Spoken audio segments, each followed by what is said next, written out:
우리 가운데는 날마다 염려를 하지 아니하는 분은 하나도 없을 것입니다.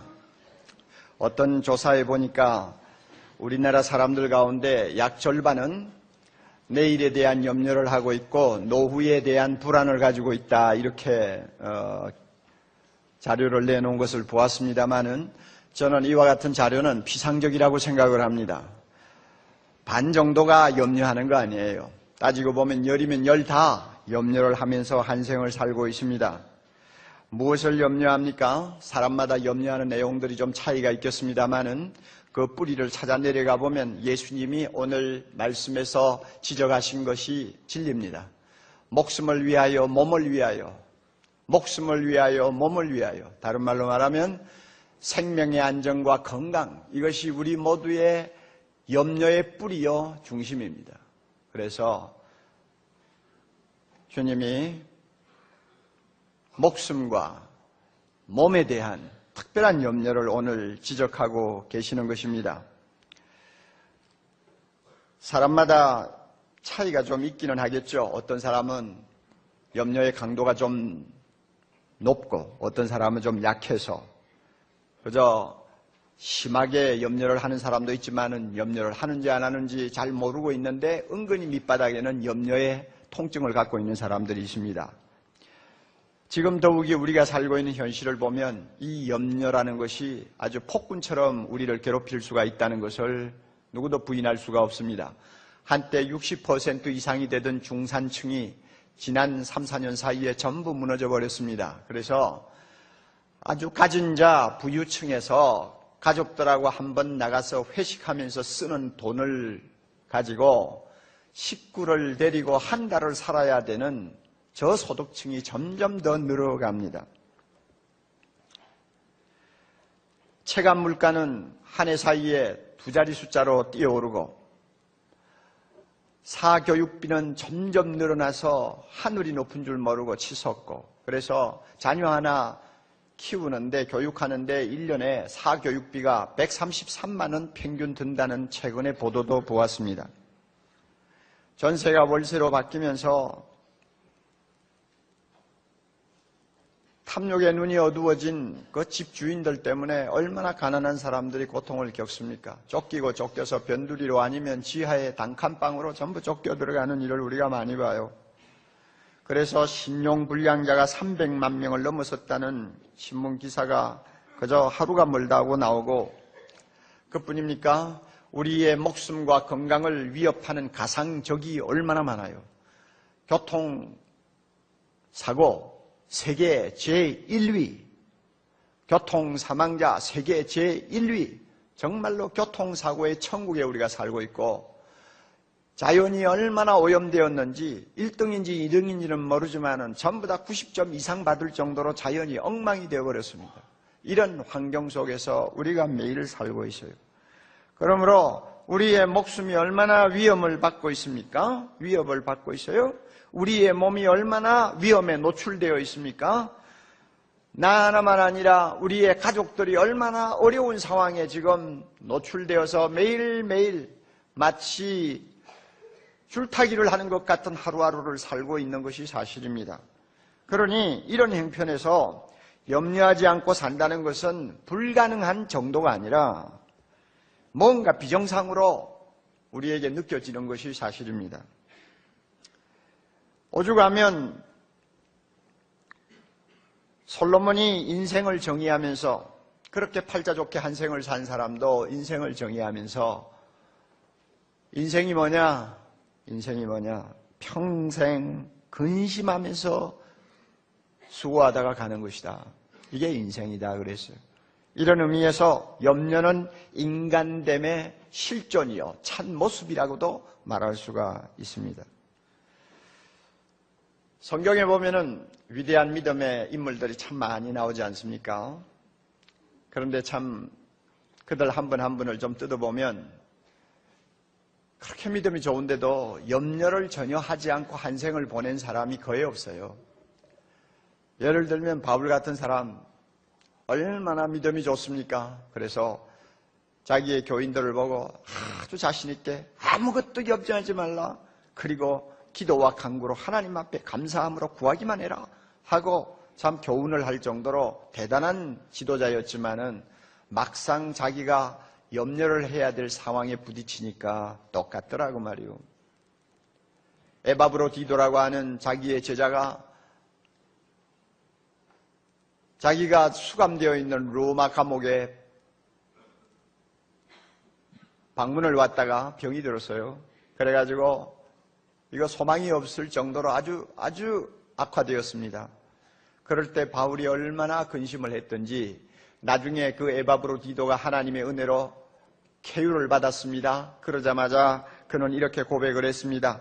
하나님의 에바브로디도를 고쳐주심으로 인해서 내 근심 위에 근심을 면하게 하였도다 그랬어요. 그 말은 나는 근심하고 또 하고 근심하고 또 하고 근심하고 또 했는데 하나님이 나를 불쌍히 여겨서 에바브로디도 고쳐주심으로 근심을 하나하나 덜어주셨다 그 말입니다. 그러니까 아무리 믿음이 좋은 위대한 지도자도 근심에서 완전히 자유하지 못하더라 하는 이야기입니다. 이렇게 볼 때 25절에서 주님이 하시는 말씀이 공감이 잘 안 가요. 그러므로 내가 너희에게 이르노니 목숨을 위하여 무엇을 먹을까 무엇을 입을까 목숨을 위하여 무엇을 먹을까 무엇을 마실까 몸을 위하여 무엇을 입을까 염려하지 말라 하시는 그 말씀이 우리에게 금방 와서 닿지를 않아요. 어떻게 염려하지 않고 인생을 삽니까? 하는 오히려 우리의 마음에 반응이 더 큰 소리를 치는 것을 우리가 느끼게 됩니다. 물론 이 염려는 순기능도 있습니다. 우리가 염려가 되기 때문에 남보다 더 열심히 일하려고 합니다. 염려가 있기 때문에 우리는 위험을 대비하기 위해서 긴장합니다. 염려를 하기 때문에 우리가 남보다도 더 열심히 뜁니다. 그런 순기능도 있어요. 그렇지만은 염려를 이렇게 정당화시키는 것은 하나님의 자녀답지 못하며 예수님의 제자로서 어울리지 않는다 하는 것이 바로 오늘 예수님이 주시는 말씀의 핵심입니다. 하나님의 자녀답지 못하다는 거예요. 예수님을 따라가는 제자답지 못해요. 그래서 예수님은 염려하지 말라고 하는 거예요. 뿐만 아니라 염려를 묶을 수 있는 방법을 가르쳐 주셨어요. 그리고 왜 염려를 안 해야 되는지의 이유도 말씀하셨어요. 그러므로 사랑하는 형제자매 여러분, 우리 모두가 하나님의 자녀라는 것을 의심하지 않습니다. 할렐루야. 우리 모두 하나님의 자녀이기에 세상 모든 일 다 제쳐놓고 오늘 이렇게 나와서 예배 드리는 거 아닙니까? 그러면 우리는 하나님의 자녀로서의 자랑스러운 모습을 잃지 말아야 됩니다. 하나님의 자녀다움을 보여주는 모습 가운데 하나가 뭐냐면 염려하지 않는다는 거예요. 주님이 그렇게 우리에게 요구하고 계세요. 따라서 성령께서 이 시간 우리의 마음을 감동해 주시기를 바랍니다. 귀를 열어주시기를 바랍니다. 말씀을 들을 수 있기를 바랍니다. 말씀을 통해 내 자신이 고침받고 염려에서 자유함을 얻기를 바랍니다. 그렇게 되면 우리는 하나님의 자녀로서 예수의 제자로서의 모습을 회복할 수가 있습니다. 예수님의 말씀을 우리가 쭉 읽어보면 우선 먼저 우리가 발견하는 중요한 교훈이 있습니다. 염려는 안 할수록 좋다는 것입니다. 세 가지 이유를 가지고 말씀하세요. 염려는 안 할수록 더 좋다. 전혀 안 할 수는 없지만 안 할수록 더 좋다는 거예요. 우선 첫째는 왜 그러느냐? 염려는 해로운 것이기 때문이라고 말씀합니다. 여러분 잠깐 말씀을 좀 보세요. 우리 24절에 보면 예수님께서 참 중요한 교훈을 하셨어요. 한 사람이 두 주인을 못 섬긴다. 하나님도 사랑하고 돈도 사랑하고 그러지는 못한다. 하나님 사랑하면 돈을 덜 사랑하게 되고 돈을 사랑하면 하나님 미워하게 된다. 그러므로 한 사람이 두 주인을 절대 겸하여 섬기지 못하느니라. 우리의 마음을 양쪽으로 똑같이 주지는 못한다 그 말입니다. 그러므로 선택하라 그거 아니에요? 그래 놓고 25절에 가서 그러므로 하고는 염려하지 말라고 그럽니다. 글쎄 두 주인 섬기지 못한다고 해놓고는 그러므로 염려하지 말라. 그게 어떻게 앞뒤가 맞느냐 하고 우리가 생각할지 모릅니다. 여기에 아주 깊은 진리가 있는 것입니다. 부자나 가난한 자나 돈에 마음을 두기 시작하면 드디어 염려의 종이 되어버린다는 것을 전제하는 것입니다. 하여튼 돈에 마음 한번 줘봐. 그러면 틀림없이 염려에 끌려다니는 사람이 되어버려요. 염려는 배금 바이러스가 일으키는 열병입니다. 돈을 숭상하는 자 반드시 그 열병에 걸립니다. 얼마나 위험한지 모릅니다. 심하면 죽어요. 잠언 17장 22절 마음의 근심은 뼈를 썩히느니라. 여러분, 뼈가 썩어 들어가고 뼈가 말라 들어가는 병이면 얼마나 치명적인 것입니까? 바로 우리가 근심을 하고 염려를 하면 그 염려와 근심이 우리를 그렇게 병들게 만든다는 것입니다. 아주 위험한 것입니다. 누가복음 21장 34절 보면 말세가 되면은 성도들이 빠질 수 있는 아주 무서운 악이 세 가지 있다고 합니다. 그 악이 얼마나 무서운 것인지 우리로 하여금 영적으로 깊이 잠이 들도록 만들어서 재림하시는 예수님을 맞이할 준비조차 하지 못하다가 나중에는 주님으로부터 버림을 받도록 만들 위험이 있는 악입니다. 그 악이 뭔지 알아요? 첫째는 방탕이요, 둘째는 술 취하는 것이요, 세 번째는 염려라고 그랬어요. 여러분, 우리는 방탕은 악이라고 생각합니다. 그렇죠? 우리는 방탕은 악이라고 믿어요. 술 취하고 알코올 중독되면 벌써 인간다움을 이미 포기한 사람이라고 우리는 그렇게 생각합니다. 그러나 염려가 방탕과 맞먹는 악이라고 여러분 생각해 본 일 있어요? 그만큼 염려는 해로운 거예요. 누구든지 돈의 마음이 빼앗기면 이 염려가 우리를 사로잡습니다. 그리고 우리를 병들게 합니다. 영과 육을 망칩니다. 해로운 거예요. 그러므로 안 할수록 좋은 것입니다. 또 두 번째로 염려는 무익하기 때문에 안 할수록 좋아요. 해봐야 소용이 없다는 것입니다. 아무 유익이 없어요.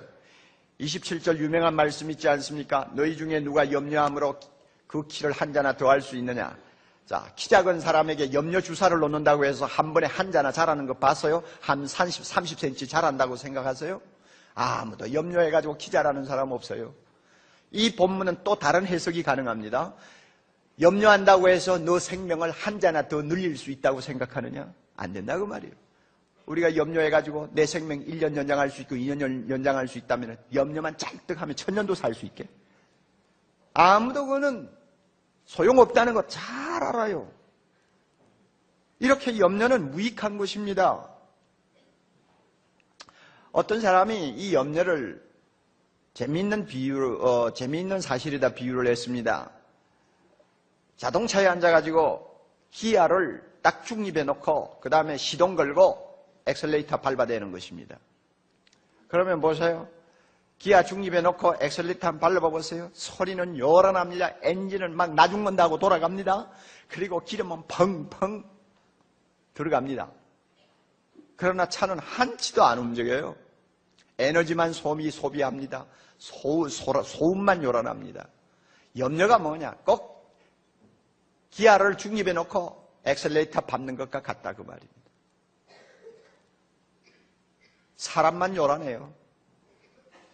정서적으로, 영적으로, 육신적으로 모든 에너지만 소모돼 버려요. 그러니까 무익한 겁니다. 쓸모없는 겁니다. 그걸 왜 해야 됩니까? 오래전에 목사님입니다만 미국에서 한때 유명했던 감리교 목사, 감독 웰치라는 분이 계세요. 그분이 그 당시로서는 참 드물게 101살 생일을 맞게 됐습니다. 101살 생일이니까 대단하잖아요. 그러니까 기자들이 모여가지고 축하하면서 기자회견을 했는데 이때 기자들이 이렇게 물었대요. 목사님 101살이에요. 남은 생을 생각하면서 걱정이 안 드세요? 이렇게 물었습니다. 그랬더니 그 목사님 이런 말을 했어요. 나는 30년 전 70대 은퇴를 했는데 그때 가서 참 새삼 늦게 깨달은 중요한 진리가 하나 있다네. 나는 일평생 살아오면서 부끄럽지만은 목사로서 매일 염려를 끌어안고 살았어. 날마다 염려하고 근심하며 살았는데 나중에 은퇴할 때 가만히 보니 내가 평생 끌어안고 실험한 그 염려 중에 실제로 일이 터진 것은 거의 없더라. 일이 터지지도 않는 문제를 놓고 내가 평생을 씨름하면서 염려한 것이 태반이라고 말이에요. 그러니 쓸데없이 염려했다는 이야기입니다. 내가 이런 과거를 돌아보면서 교훈을 받았기 때문에 내가 지금 101살, 앞으로 얼마나 살지 모르지만은 앞날에 대해서 나는 걱정 안 하기로 했어. 이렇게 대답을 했다고 합니다. 해봐야 소용없는 염려를 왜 합니까? 그렇다면 하지 않을수록 좋은 것입니다. 세 번째로, 염려는 어리석은 것이기 때문에 안 할수록 좋습니다. 어리석은 거요. 자, 우리 34절 큰 소리로 한번 읽어봅시다. 제일 끝에 있는 구절입니다. 그러므로 내일 일을 위하여 염려하지 말라. 내일 일은 내일 염려할 것이요 한날 괴로움은 그날에 족하니라. 너무너무 유명한 말씀입니다. 잘 보세요. 내일이라는 건 뭐예요? 아직 나에게 이르지 아니한 시간입니다. 내 것이 아닙니다. 이것이 내일입니다.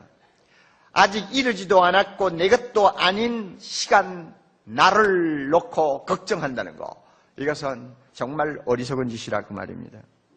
헨리 나우엔, 여러분 잘 아시죠? 재미있는 표현을 했습니다. 염려한다는 건 뭐냐? 아직 내 앞에 오지도 아니한 시간과 장소를 무언가로 가득 채우려고 하는 것이다. 그래서 말을 바꾸면 마음이 혹시로 가득 차 있는 것이다. 그래서 마음이 혹시로 가득 차 있다. 혹시 암에 걸리지 않을까? 혹시 자동차 사고가 나지 않을까? 혹시 실직하지 않을까? 혹시 시집 못 가면 어쩌나? 이렇게. 혹시 학교 가는 애가 안 돌아오면 어떻게 하나? 이런 혹시를 가지고 아직도 오지 아니한 시간과 장소를 가득 채우는 게 염려라고 말이에요. 얼마나 멍청한 짓입니까? 예? 이런 혹시가 내 마음에 염려로 이제 자꾸 차오르기 시작하면 불안해지고 두려워지고 의심이 많아지고 탐욕이 생기고 조급해지고 나중에는 우울해져 버려요. 그래서 우리가 겪는 대부분의 고통은 이와 같이 쓸데없는 염려와 깊은 관계를 갖고 있습니다. 우리의 영적인 삶을 망가지게 만듭니다. 우리 안에서 자유롭게 호흡하시고 우리의 영혼을 날마다 새롭게 창조하시고자 하는 성령의 발목을 잡아버리는 거예요. 그러니까 내가 비참해질 수밖에 없잖아요. 아직도 나에게 오지 아니하는 내일을 놓고 왜 그렇게 염려해야 합니까?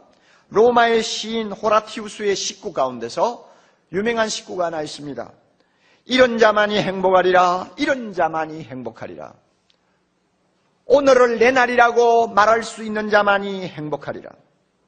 오늘을 내 날이라고 말할 수 있는 자만이 행복하리라. 옳은 말이에요. 염려는 오늘로부터 나의 행복을 앗아가는 강도입니다.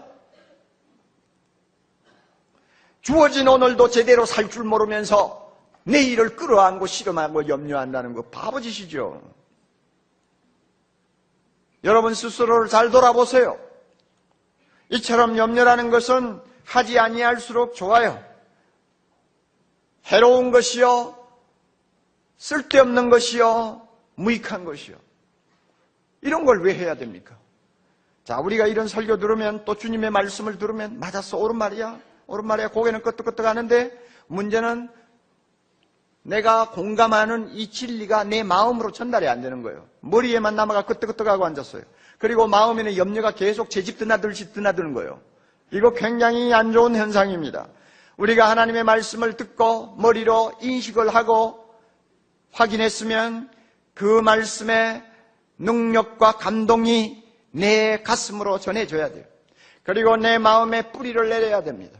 그래서 내 인격과 삶에 놀라운 변화가 일어나서 염려로부터 자유하는 축복을 누려야 됩니다. 그래야만이 말씀 바로 들은 건데 머리만 끄떡끄떡 해가지고는 안 돼요. 주님의 말씀이 여러분의 마음속에 뿌리를 내리도록 기도하시기를 바랍니다. 해롭고 쓸데없고 무익한 염려를 오늘까지 끌어안고 제 새끼처럼 그냥 끼고 앉아서 내놓지 않는 이런 바보 같은 짓은 내가 안 하겠다. 주님의 말씀이 오라. 주여 옳습니다.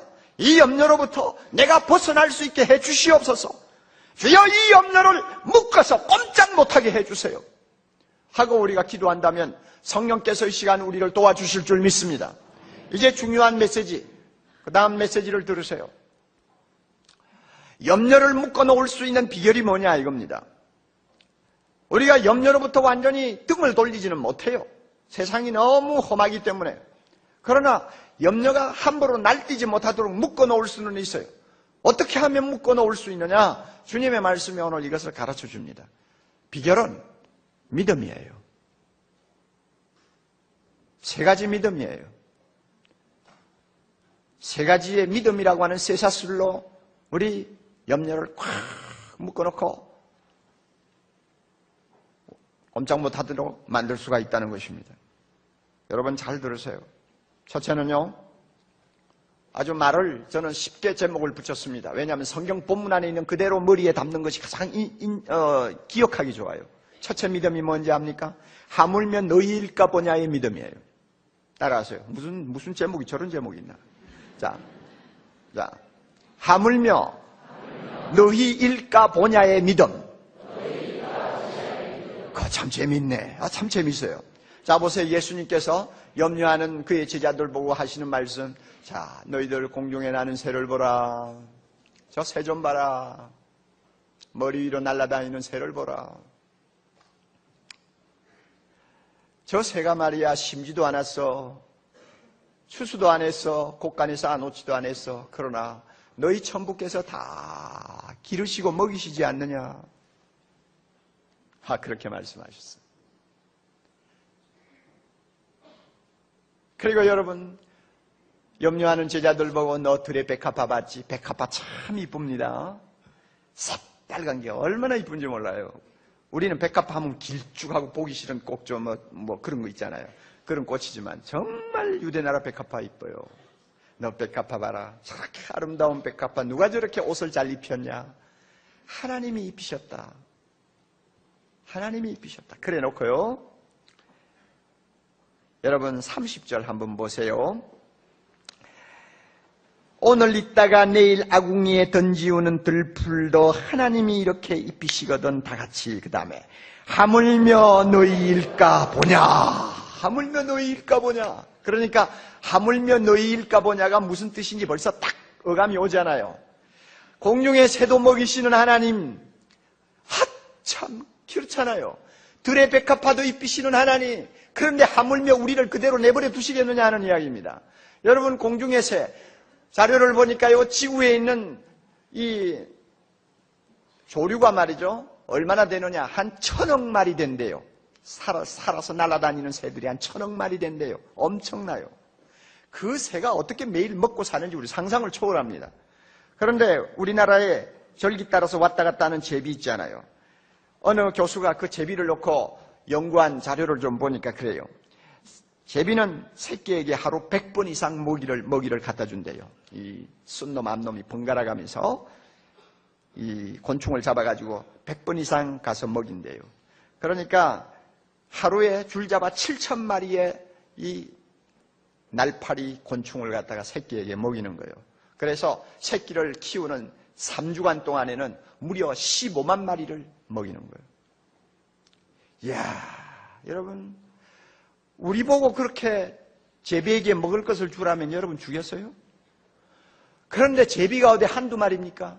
하나님이 그 모든 날짐승을 다 먹이고 키우신단 말이에요. 그 전능하시고 부유하신 하나님이 날짐승도 저렇게 먹이고 키우는데 하물며 나일까 보냐? 하물며 우리일까 보냐? 이 믿음 가지라 그 말입니다. 날짐승 먹이시는 하나님, 들판에 있는 풀도 키우시는 하나님, 그것 비해서는 너무너무 중요한 우리를 가만히 그대로 내버려 두지 않으신다는 믿음입니다. 여러분, 우리가 누굽니까? 하나님의 사랑받는 자녀입니다. 우리가 누굽니까? 하나님이 너무 사랑하셔서 우리를 볼 때마다 기쁨을 이기지 못한다고 하십니다. 하나님은 우리를 너무 사랑하십니다. 너무 사랑받는 자녀이기에 우리에게 있는 모든 악과 죄와 모든 범죄를 예수의 십자가로 깨끗이 깨끗이 씻으시고 이제는 죄와 흠이 하나도 없는 거룩한 자기 자녀들처럼 날마다 보시면서 그 머리칼도 다히시고 눈동자같이 지켜주시고 어디를 가나 동행하시고 모든 기도를 귀담아 들으신다고 말씀하셨어요. 얼마나 소중한 존재입니까? 공중의 새도 저렇게 먹이는 하나님이 이렇게 소중한 우리를 그대로 내버려 두시겠어요? 아니다, 그겁니다. 아니다. 절대 그럴 수가 없을 것이다. 하물며 우리일까 보냐 이 믿음 가지면 염려는 힘을 잃어버립니다. 염려가 기어들어와서 나를 괴롭힐 때마다 여러분 창문을 열어 제끼고 나무 위에서 지저귀는 새를 한참 바라보시면서 하나님의 말씀을 회상하세요. 하나님, 저 새를 하나님이 저렇게 먹이고 입히시네요. 자, 하나님, 내가 얼마나 소중한 존재입니까? 나 지금 실직됐어요. 가족들이 딸려서요. 염려가 그냥 나를 짓밟아 놓으려고 해요. 하나님, 나에게 믿음 주세요. 너희일까 보냐 믿음을 주세요. 믿음을 주세요. 하고 기도하세요. 기도하면 하나님이 그 믿음대로 인도해 주신다고 저는 믿습니다. 여러분 얼굴 보니까 감동을 별로 안 받네요.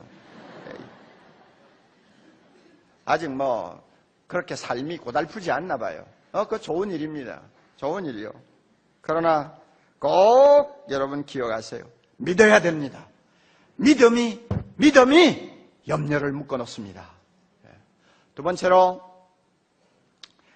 있어야 할 줄을 아느니라의 믿음입니다.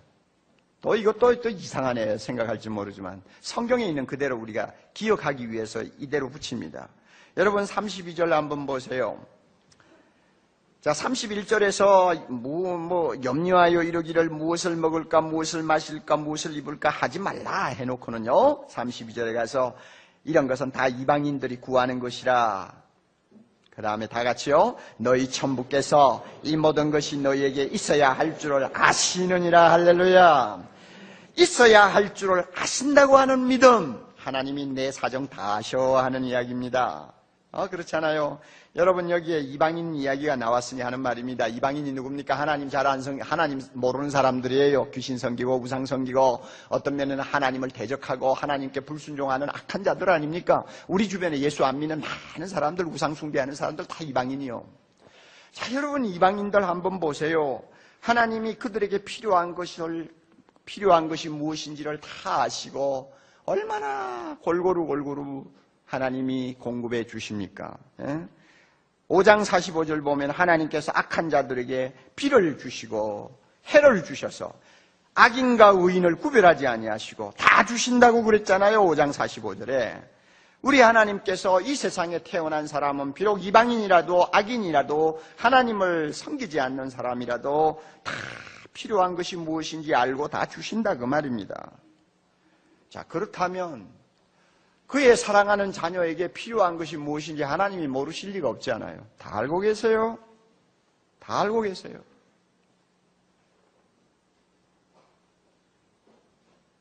그러므로 여러분 염려가 몰려오면요. 길에 나가서 지나다니는 사람들 좀 보세요. 그리고 마음으로 이렇게 외치세요. 하나님, 저 예수 안 믿는 사람들 참 건강하네요. 좋은 자동차 타고 다니잖아요. 저 보세요. 하나님 예수 안 믿는 사람이에요. 내가 알아요. 그런데 좋은 집 살잖아요. 하나님 저런 사람에게 다 무엇이 있어야 할 줄을 알고 다 주셨는데 하물며 나를 가만히 내버려 두시겠습니까? 절대 그렇지 않다고 저는 믿습니다. 하고 여러분이 스스로 한번 장담해 보세요. 요즘 최근에 신문에 좀 났습니다만은 여러분 포르노 잡지에 참 그 시조라고 할 수 있죠. 정말로 인간을 정말로 더러운 음란의 그 쓰레기통에다 집어넣는데 공헌을 한 플레이보이지 창업주 해프너라고 하는 사람 있잖아요. 우리 생각 같으면 천벌을 받아가지고 30살도 못 살 것 같은데 지금 75세 생일을 맞았어요. 한때는 뇌졸중에 걸려가 다 죽어간다 했더니 완전히 건강회복했어요. 그래가지고 75세 지금도 20대 미녀를 7명을 데리고 같이 살아요. 야, 여러분 노익장을 가시하고 있어요. 야, 이거 보면서 여러분 우리 생각을 해야 돼. 하나님 저 보세요. 해프너도 필요하니까 전부 다 주시잖아요. 건강 주시지, 장수하게 하시지, 여자 하나 모자라가 7명이나 붙여놓고 살게 하시지. 하나님 다 주시면서 하나님의 자녀인 나를 그대로 두시겠습니까? 나는 그렇게 믿지 않습니다. 하나님 나에게 필요한 것 다 아신다고 저는 믿습니다. 반드시 때가 되면 주신다고 믿습니다. 하고 여러분 소리를 지르세요. 그 믿음이 내 안에서 소리를 지르는 이상 염려는 꼼짝 못해요. 그 믿음이 그 염려를 묶어놓는 거예요. 다 아세요. 다 아세요. 우리 하나님 다 아세요. 또 세 번째 믿음입니다. 이 모든 것을 더하시리라의 믿음입니다. 33절 우리 다 외우는 말씀입니다만은 한번 봅시다. 너희는 먼저 그의 나라와 그의 의를 구하라. 그리하면 이 모든 것을 너희에게 더하시리라. 이 모든 것을 더하시리라 하는 믿음요. 이거 좋은 믿음입니다. 좋은 믿음이요. 우리가 하나님의 나라와 그 의를 구하기만 하면 하나님이 때를 따라 필요한 것은 내가 구하지 아니해도 다 주신다는 말씀이에요. 이거 얼마나 좋은 믿음입니까? 여러분, 그의 나라와 그의 의를 구한다는 말을 너무 어렵게 생각지 마세요. 그의 나라와 그의 의를 구한다는 게 뭡니까? 첫째는 예수님을 나의 구주로 고백하고 믿는 것을 말합니다. 그의 나라와 그의 의를 구하는 것이 뭡니까? 우리가 이렇게 바쁜 세상에서도 시간 내서 주님 앞에 나와 경배하고 주님의 이름을 높이고 찬양하는 예배가 너무 소중한 줄 알고 모든 들판으로 나가고 싶은 유혹을 끊어버리고 함께 모여서 예배드리는 이 생활 자체가, 행동 자체가 하나님의 나라를 구하는 것입니다. 여러분, 구하는 것이 뭡니까? 주기도문에 나오는 말씀대로 하나님이여 어떻게 하면 우리 아버지의 이름이 온 땅에 영광을 받으실 수 있습니까? 이거 관심을 갖는 것이 하나님 나라 구하는 거예요. 주님의 뜻이 이 땅에 이루어지기를 원합니다 하는 소원을 갖고 사는 게 하나님 나라 구하는 거예요. 하나님의 나라가 이 땅에 완성되어 주님이 우리에게 주시고자 하시는 영원한 영생을 우리가 누리도록 하신다는 그 아름다운 약속 붙들고 그날의 청사진을 가슴에 품고 꿈을 꾸는 삶이 하나님의 나라를 구하는 것입니다. 그런데 여기서 구한다는 말을 여러분이 주의하세요. 가만히 앉아가지고 되는 거 아니에요. 노력해야 됩니다. 훈련해야 됩니다. 최선을 다해야 합니다. 이 약한 세상에서 우리가 하나님 나라를 구한다는 것은 가만히 앉아 되는 거 아니에요. 매일 아침 일어나가지고 직장을 나갑니다. 똑같은 생활이 반복됩니다만은 여러분 하나님 나라를 구하는 자의 태도는 달라요. 조금이라도 좀 일찍 일어나서 아무리 바쁘고 쫓기지만은 하나님의 말씀 펴놓고 골방에 들어가 하나님 오늘 나는 어떻게 살아야 됩니까? 내 스케줄은 이렇습니다. 이 스케줄을 통해서 하나님의 이름이 높임을 받기를 원합니다. 주님의 나라가 이 땅에 확장되기를 원합니다. 나를 사용해 주세요. 하나님의 뜻에 나를 일치시켜 주세요. 하고 단 5분, 10분이라도 기도하고 일어나는 노력을 하는 사람이 하나님의 나라를 구하는 사람입니다.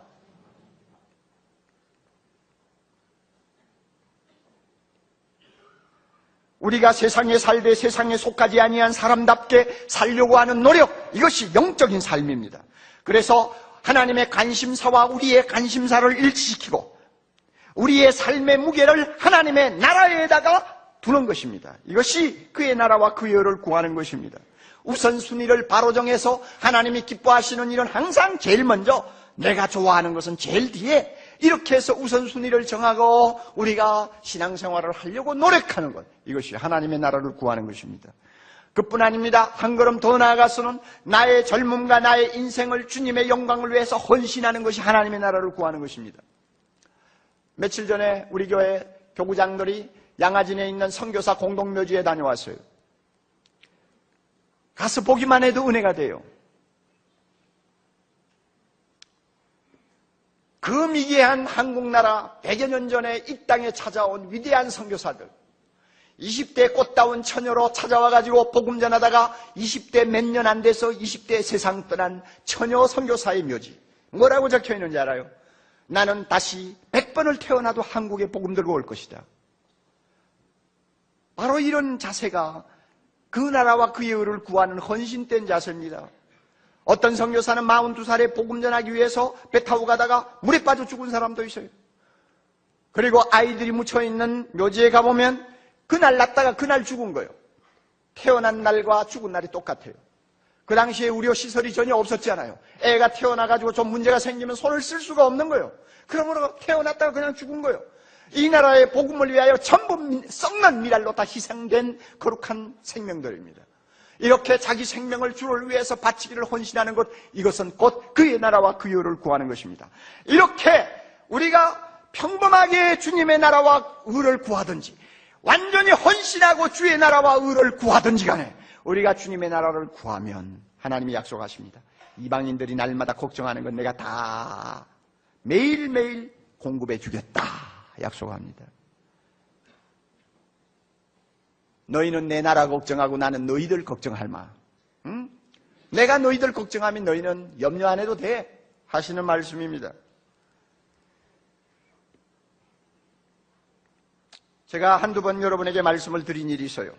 홍해 선교회를 만들어가지고 한평생 중동 지역 회교권에 가서 헌신하다가 세상을 떠난 건희 박사가 있습니다. 선교사입니다. 카나다 사람이에요. 의사예요. 그럼에도 불구하고 복음을 전하고자 하는 열정 때문에 결혼도 하지 아니하고 저 중동 사우디아라비아, 이란, 이락을 갔습니다.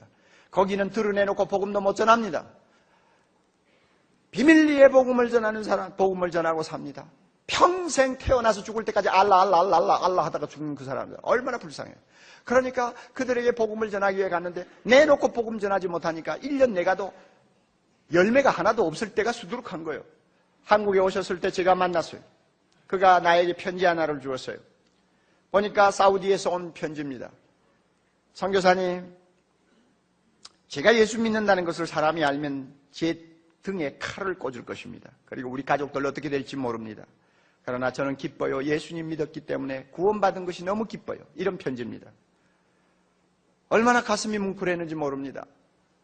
점심시간 둘이서 같이 식사하다가 제가 궁금해서 물었습니다. 건희 박사님, 40여 년 동안 중동에서 선교 생활할 때 뒤에서 후원한 선교 단체가 누굽니까? 어느 단체가 후원했나요? 그랬더니 저를 한참 쳐다보시는 하시는 말씀이 내 후원단체는 마태복음 6장 33절입니다. 마태복음 6장 33절이래요. 너희는 먼저 그의 나라와 그의 의를 구하라. 그리하면 이 모든 것을 너희에게 도와주리라. 나는 이 약속 믿고 이 말씀 붙들고 중동으로 갔습니다. 그런데 지난 40년 동안 하나님이 한 번도 굶어서 끼니를 거르도록 하시지 않았고 한 번도 옷이 없어서 헐벗고 다니도록 만들지 않으셨어요. 하나님은 신실하십니다. 내가 하나님의 나라와 그의 의를 구했더니 하나님이 필요한 것 때를 따라 항상 주셨습니다 하고 간증하더라고요. 얼마나 참 제가 부끄러웠는지 몰라요. 저는 그 당시에 이제 교회 개척하고 얼마 안 돼서 고생 한참 할 텐데 그렇게 놀라운 간증을 하시더라고요. 얼마나 이 말씀이 여러분 진리인지 우리가 알아야 합니다. 우리에게 더하시리라 하는 믿음 가지면 염려는 묶어놓을 수가 있습니다. 초대교회 문헌을 보면 그 초대교회 성도들이 별명처럼 자기 이름 앞에 붙이고 다니는 말이 하나 있었어요. 티테디오스라고 하는 말입니다. 티테디오스, 염려에서 해방된 사람 하는 뜻입니다. 초대교회 대부분의 사람들은 무식합니다. 가난합니다. 그들의 삶에 무슨 인간적인 기쁨이 별로 없었어요. 그러나 예수 믿고 나서 하나님의 나라의 영광을 그들이 보고 나서부터는 그들의 가슴이 얼마나 은혜로 충만했는지요. 한 생을 주님의 복음 위에서 살려고 노력했습니다. 그러므로 그들은 자기들이 종사하는 모든 생업을 통해서 자기들이 몸담고 있는 가정을 통해서 복음이 전해지도록 최선의 노력을 다했습니다. 그래서 나중에는 로마가 그들 앞에 무릎을 꿇었습니다. 전 세계에 복음이 증거될 수 있도록 발판을 만들어 주었습니다. 이렇게 헌신된 삶을 그들이 사니까 염려가 다 날아가는 것을 알았어요. 그래서 염려에서 해방된 사람, 이것을 좀 자랑하고 싶어서 티테디오스, 베드로, 티테디오스, 요한, 티테디오스, 도마 하고 이름을 갖다 붙이고 다녔다고 합니다. 여러분, 우리도 이런 사람이 되어야 되지 않겠어요? 예수님의 제자입니다. 하나님의 자녀입니다. 아무리 이 염려가 산더미처럼 쌓여있는 현실이라 할지라도 티테디오스 오가는 얼마나 신나요? 여러분 한번 해보세요. 티테디오스, 자기 이름 한번 불러보세요. 티테디오스. 그렇죠. 바로 그거예요. 주님이 우리에게 원하는 모습은 바로 이런 모습이에요. 예수님은 우리가 염려에서 자유할 수 있고 모든 것을 새롭게 볼 수 있는 세계로 초대하고 계십니다. 그것은 믿음의 세계입니다. 조지 뮬러가 말한 것처럼 믿음의 시작은 염려의 끝이야. 염려의 시작은 믿음의 끝이야. 그러므로 염려하느냐? 믿음이 죽는다. 믿음을 가지느냐? 염려가 죽는다. 옳은 말 아니에요? 그러므로 오늘 제가 여러분에게 드린 세 가지 믿음을 가지세요. 첫째는 무엇입니까? 무엇입니까? 하물며 너희일까 보냐 하는 믿음이에요. 그렇죠? 두 번째는 더하시리라. 그렇죠? 맞아요. 아시느니라. 그렇죠? 너희에게 있어야 할 것을 아시느니라. 모든 것이 있어야 될 줄을 아시느니라. 세 번째 뭡니까? 모든 것을 더하시리라 하는 믿음이에요. 집에 가서 하나님의 말씀을 다시 묵상하세요. 그리고 여러분 가운데 상당수는 교회에 오시면서 염려한테 포로가 되어가지고 끌려오신 분들 많을 거예요. 그러나 이제 돌아갈 때는 그렇게 돌아가면 안 돼요. 여러분의 믿음으로 염려를 꽁꽁 묶으세요. 그리고 질질 끌고 가세요. 끌고 가서 집에 가서 저 뒤에 있는 창고에다 집어넣어 버리세요. 가두어 버리세요. 자물통 잠가요. 여러분에게 이와 같은 변화가 안 일어나면 오늘 말씀 들은 효과가 없습니다. 성령께서 이 시간 우리에게 믿음을 주심을 믿으시기 바랍니다. 우리에게 이런 담대한 믿음 주셔서 염려가 산더미처럼 쌓여있고 염려 없이는 도무지 하루를 살 수 없는 불안한 세상에 살지만은 티테디오스, 염려에서 해방된 사람으로 세상 앞에 우리의 모습을 보여줄 수 있도록 우리 모두 기도하고 돌아가시기를 바랍니다. 염려를 묶어서 끌고 가세요. 그냥 혼자 가지 마세요. 다 같이 기도합니다.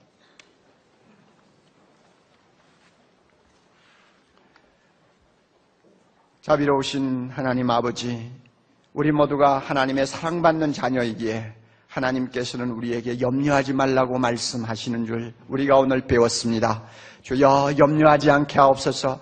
해롭고 무익하고 바보 같은 염려하지 말게 하시고 믿음으로 이 모든 염려를 묶어가지고 우리가 항상 믿음 안에서 승리하며 자유할 수 있도록 축복해 주시옵소서.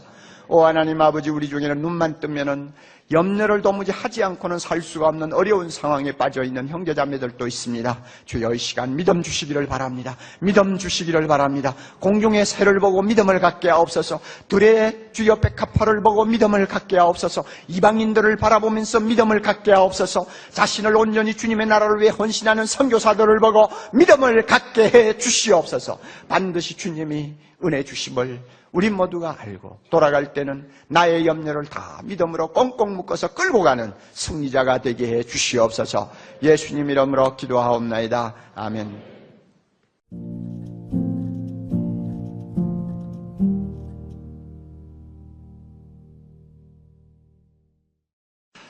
오늘 세례 받으시는 분들도 많이 있고요. 또 금년 마지막 달 이제 첫 주일을 맞이했지 않습니까? 이런 시점에서 어떻게 하는 것이 신앙생활을 제대로 바로 하는 것인가 하는 문제를 우리 함께 좀 생각해 보았으면 좋겠습니다.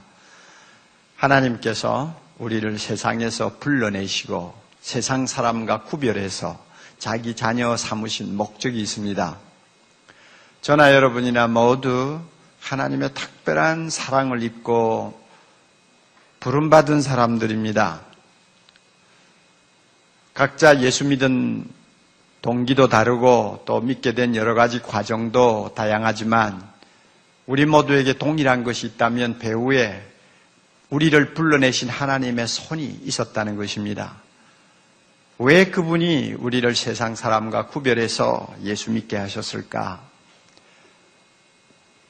우선 궁극적인 목적이 있습니다. 그것은 구원을 얻도록 하는 것입니다.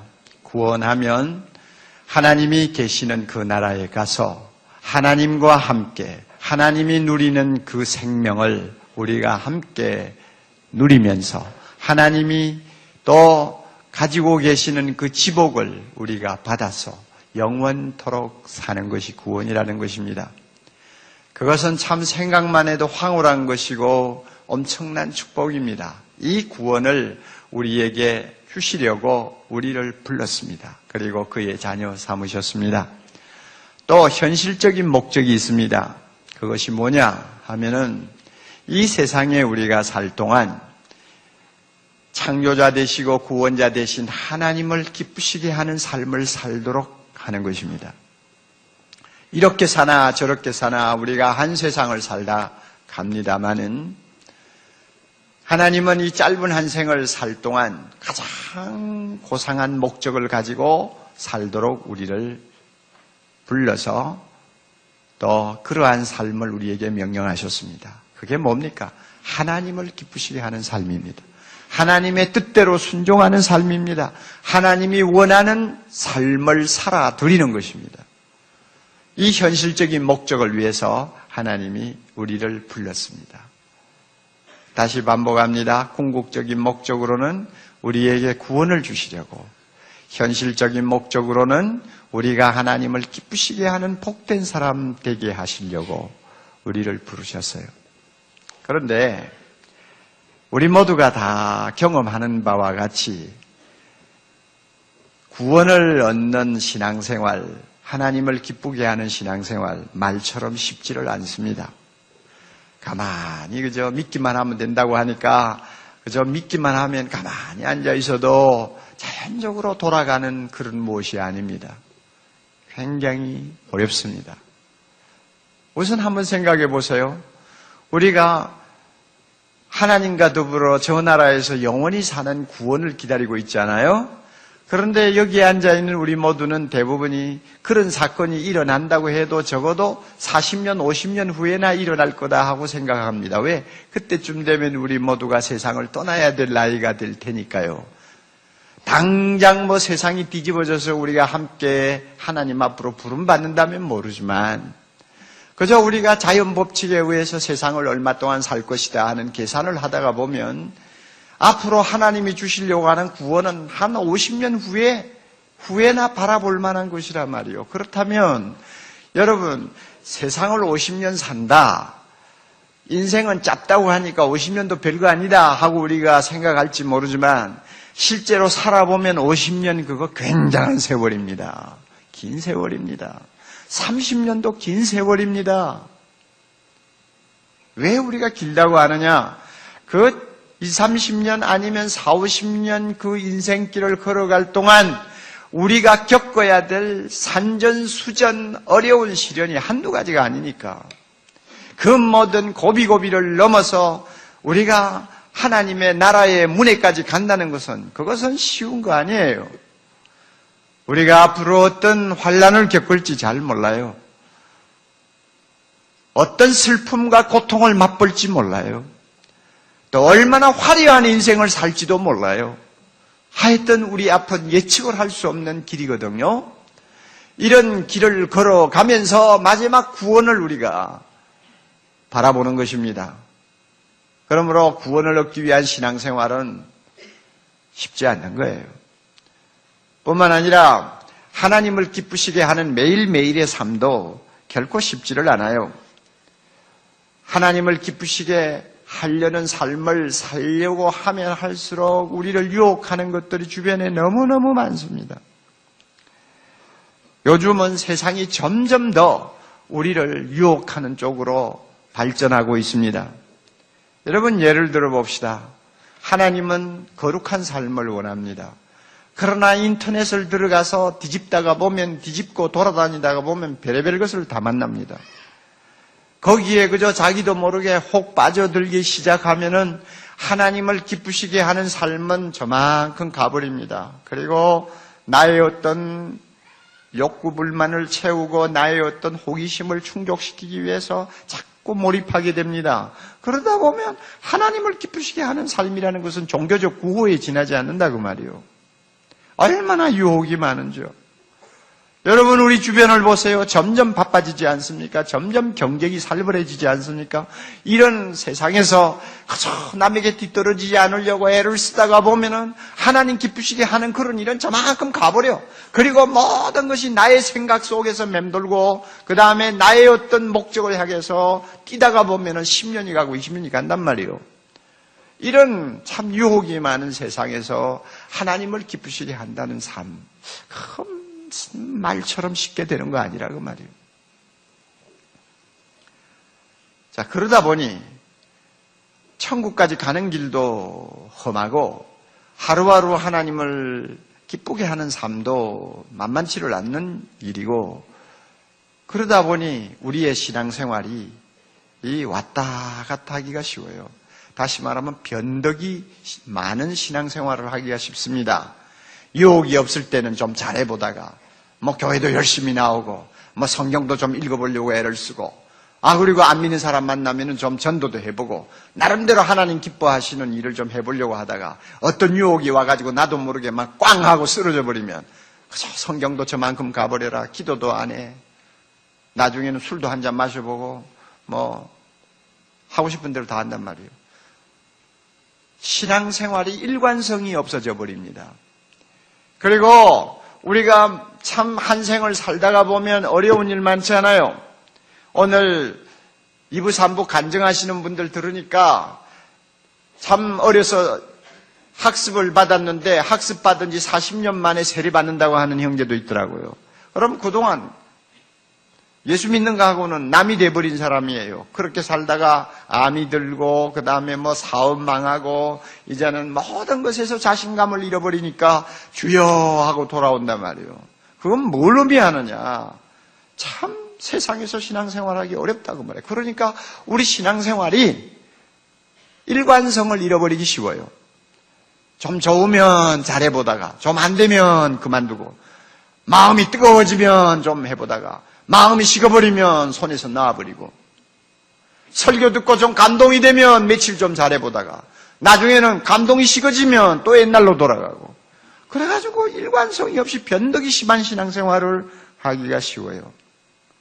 이거 하나님이 참 싫어하는 자세입니다. 여러분 가운데 이런 신앙생활이 익어 있는 분이 있습니까? 기분 따라 신앙생활하고 뭐 여건 따라서 신앙생활 하시는 분들요, 오늘 조용히 자신을 좀 돌아보시기를 바랍니다. 신앙생활은 일관성이 있어야 됩니다. 처음부터 끝까지 같은 마음가짐과 태도를 가지고 계속 나가야 합니다. 시종일관해야 돼요. 이 신앙 태도를 하나님이 기뻐하십니다. 이것은 신앙생활을 하는 데만 적용되는 법칙이 아니에요. 세상에서도 마찬가지입니다. 여러분, 인간관계에 있어서 변덕이 심한 사람 좋아하는 사람 있어요?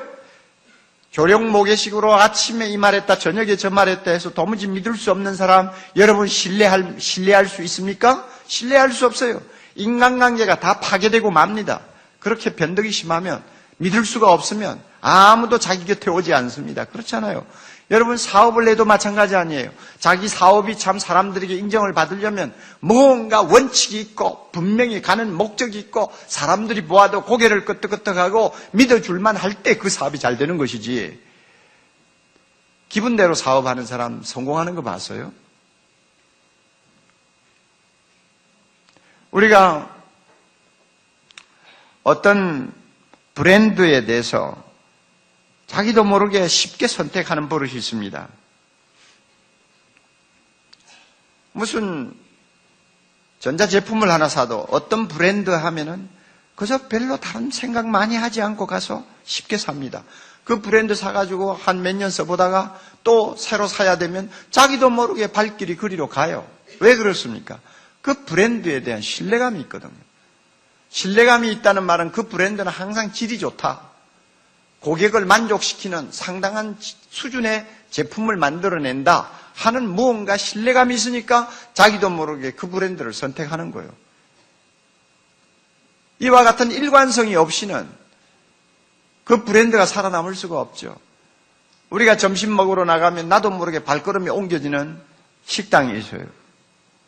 그 수많은 식당들이 질비하게 나열되어 있는 길거리를 걸어가면서 하필이면 그 식당으로 왜 자꾸 갑니까? 그 식당 가면 내 입에 맞는 음식이 있다, 잘해준다, 그 식당은 그래도 내 입맛에 맞는 음식이 나온다 하는 나름대로의 신뢰감이 있기 때문에요. 그 말은 그 식당이 일관성 있게 고객을 대접한다는 말입니다. 그렇잖아요.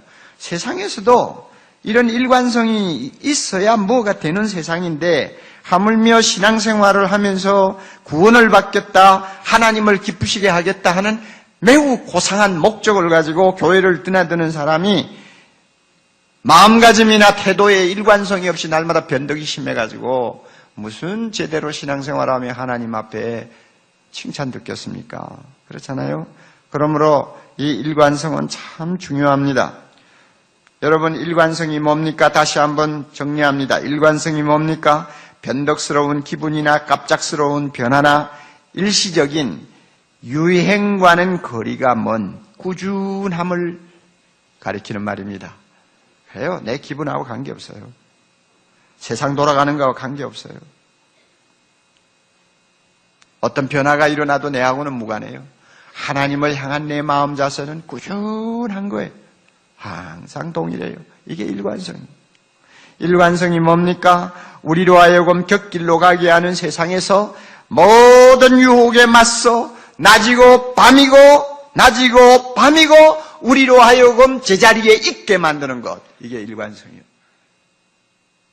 참 중요한 것입니다. 일관성이 뭡니까? 오늘은 물론이고 내일도 어제처럼 나로 하여금 어제처럼 행동하게 하는 것. 이게 일관성이에요. 그저께 하나님 앞에 행동했습니까? 그 행동이 어제도 오늘도 내일도 계속되는 거예요. 모든 사람이 아니 많은 사람이 피곤해하고 짜증을 느끼는 상황에서도 흔들리지 아니하는 견고한 태도. 이것이 일관성입니다. 신앙생활은 이와 같은 태도를 견지할 때 은혜를 받을 수 있고 자신이 복을 누리게 됩니다. 우리 예수님은 우리를 향해 항상 일관성을 가지고 대해 주시기 때문에 우리가 그분을 사랑하고 그분을 찾습니다. 예수님은 어제나 오늘이나 영원토록 동일하십니다. 변하지 않습니다. 그러므로 내가 필요할 때도 항상 그분은 그 자리에 계시고 내가 필요하지 않다고 생각하는 순간에도 그분은 변함없이 그 자리에 계십니다.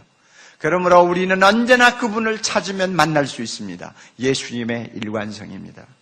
자신이 그러기 때문에 예수님도 우리를 향해서 그와 같은 일관성을 가지고 자기를 찾기를 원하시고 또 자기를 경배하기를 원하십니다. 여러분에게 이와 같은 일관성이 있습니까?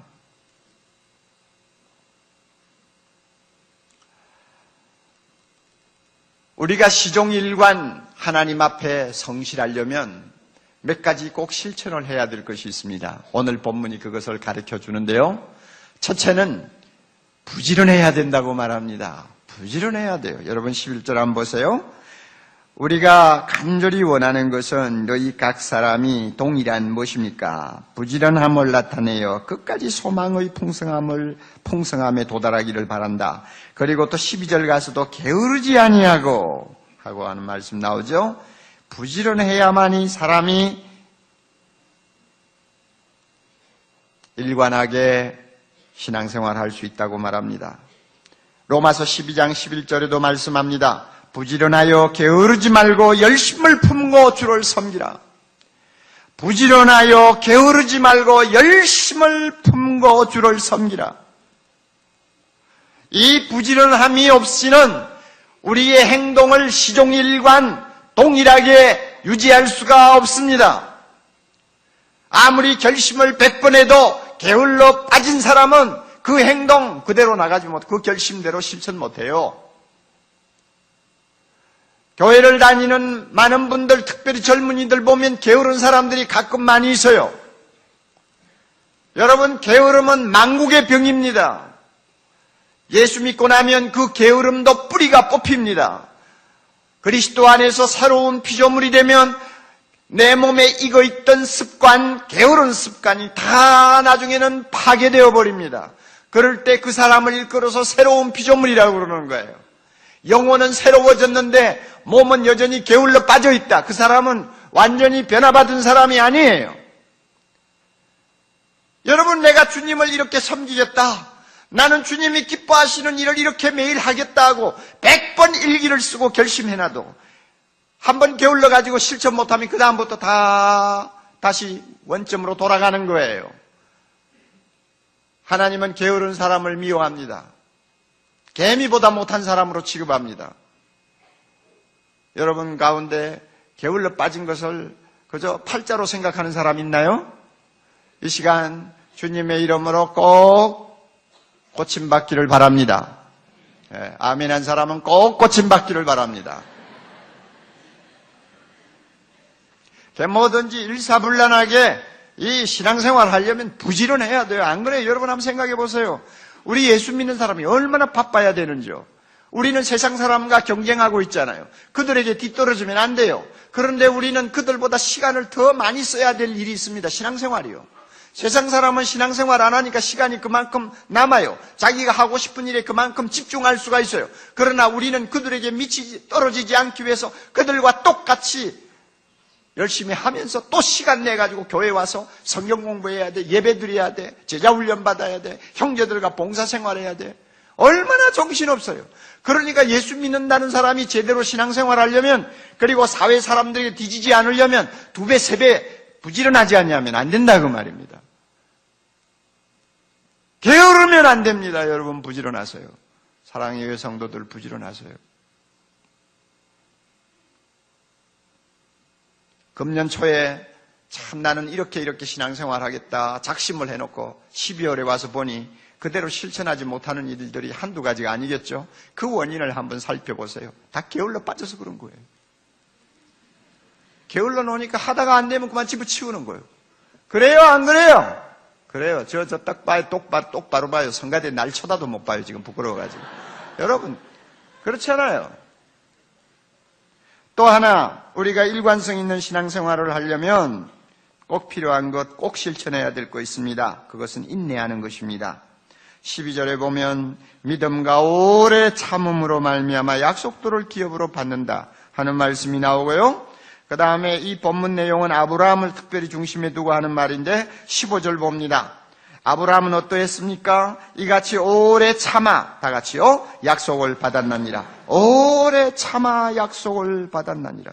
야고보 1장 4절에도 인내를 온전히 이루라. 이는 너희로 온전하고 구비하여 너희로 부족함이 없게 함이라 그랬습니다. 여러분 신앙생활 잘하기를 원합니까? 일관성 있는 신앙생활을 해서 구원도 받고 하나님도 기쁘시게 하기를 원합니까? 정말 오래 참을 줄 알아야 합니다. 오래 참을 줄 알아야 돼요. 기도 응답이 없어도 오래 참을 줄 알아야 되고요. 예수 잘 믿었는데 좋지 못한 일들이 일어나도 오래 참고 하나님만 바라보아야 합니다. 이 믿음, 이 인내심이 없이는 신앙생활 견고하게 못합니다. 요즘 젊은 세대들 보면 성격이 급해가지고 참야단이에요. 참지를 못해요. 그럴 수밖에 없는 것이 옛날에 약이 없을 때는 손가락이 아파도 이틀 3일 끙끙 앓으면서 견디는 거예요. 에? 뭐 다른 대안이 없으니까. 이빨이 그냥 치통이 있어도요, 뭐 아스피린이 뭐예요, 뭐 그런 게 아무것도 없으니까 이빨을 그냥 꽉 다물고 그냥 참는 거예요. 끙끙 앓다가 참으면 나중에는 막 이빨이 못 견뎌가 쑥 빠져버린다고요. 그래? 그러니까 자기도 모르게 그 막 고통을 이기려고 하는 그 저항력이 생기는 거예요. 그래가지고 뚝심을 가지고 참아요. 이런 게 있었는데 요즘에는 조금만 아파도 그냥 뭔가 하나 먹으면 그만 싹 가버리니까 사람들이 참는 연습을 도무지 할 틈이 없어요. 그러다가 보니 이게 신앙생활에도 그대로 영향을 주어요. 뭐가 마음에 안 들면 참지를 못해요. 그래가지고 기도생활 하다가도 막 마음에 안 들면은 그만 중단해버리고 성경을 읽다가도 막 별거 없다 하면은 참지를 않고 그냥 내버려버리고 덮어버리고 안 돼요. 신앙생활은 인내입니다. 그래서 성경에 보면 인내로 구원을 이루라 하는 말씀도 있어요. 인내하지 아니하면, 끝까지 견디지 아니하면 환난도 못 이겨요. 고난도 못 이겨요. 하나님이 고난 뒤에 참 숨겨놓으신 축복들을 다 놓쳐버리고 맙니다. 끝까지 참는 자가 승리합니다. 끝까지 참으면서 걸어가는 자가 시종일관 하나님을 기쁘시게 할 수 있습니다. 할렐루야. 여러분에게 이와 같은 은혜가 있기를 바랍니다. 이렇게 게으르지 않고 인내하면서 시종일관 하나님을 섬기려고 하는 자에게 우리 하나님은 축복해 주십니다. 무슨 축복입니까? 이사야 26장 3절, 주께서 심지가 견고한 자를 평강의 평강으로 지키시리니 이는 그가 주를 의뢰함이니라. 쉽게 말하면 하나님 앞에 시종일관 견고한 자세를 가지고 신앙생활 바로 하면 하나님이 하늘의 평강을 부어주고 또 부어주시겠다는 것입니다. 이런 축복을 하나님이 주세요. 우리 모두가 이런 축복을 받아 하나님 앞에 칭찬받는 아름다운 주의 자녀 될 수 있기를 바랍니다. 다 같이 기도하십시다. 거룩하신 하나님 아버지여, 우리를 구원하기 위해 부르셨고 우리로 하여금 하나님을 기쁘시게 하는 거룩한 백성 삼으려고 불러주셨는데, 험한 세상에서 우리는 하나님을 시종일관한 자세를 가지고 섬기고 경배하지 못하는 때가 많았음을 회개합니다. 너무 게을러서 하나님 앞에 잘못된 신앙생활 한 일도 있사오며 인내하지 못해서 우리의 신앙생활이 변덕을 많이 일으킨 것을 고백합니다. 용서하여 주시고 우리 모두 일관된 신앙생활, 견고한 마음가짐을 가지고 하나님을 섬기는 거룩한 백성 되어서 하나님이 주시는 놀라운 평강의 축복을 누리게 해 주시옵소서. 예수님 이름으로 기도하옵나이다. 아멘.